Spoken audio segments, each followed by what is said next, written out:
Moscow submitted a draft resolution to the UN Security Council. The main point, an immediate end to the violence in eastern Ukraine. Russia's ambassador to the UN emphasizing that the humanitarian situation in the region is of great concern and something that needs to be addressed quickly. RT's Anastasia Churkina joins me now live with more on this. So there has been a number of UN Security Council sessions on Ukraine. Does it look like there'll be any progress now with this draft resolution?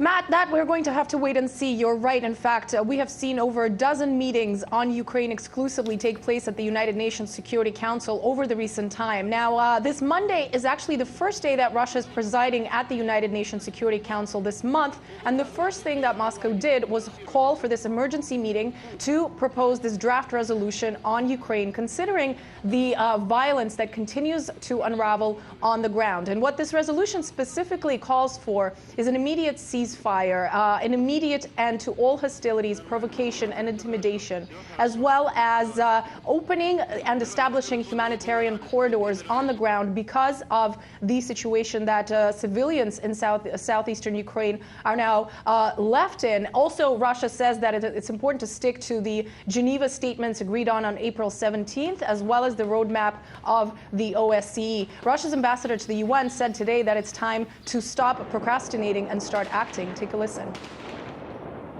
How come we talk all the time, as you know, theoretically about preventive diplomacy, about the need to stop conflict, and then some colleagues sit in the council and sort of shake their head and say, well, maybe, they are doing the right thing, this military thing, they have the right to do that, looking for various legal frames for this kind of an attitude. We believe it's wrong. It's our duty to try to stop conflict as quickly as possible.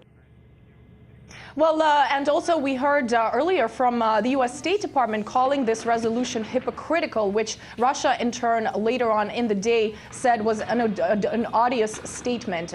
Take a listen to the conversation that unraveled at the State Department earlier today on these latest attacks.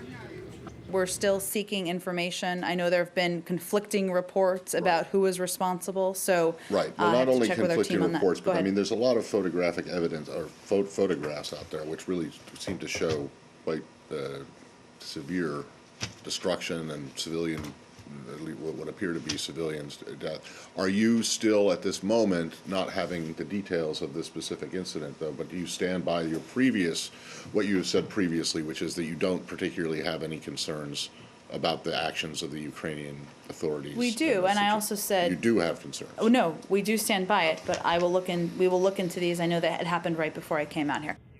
Well, speaking of procrastination, certainly Russia has now said that the time is to move forward and stop the theoretical exercises that have been going on around Ukraine and to act. And this is specifically why this exclusively humanitarian resolution was proposed by Russia today. So now we're expecting in the days to come for some kind of vote to take place within the international body.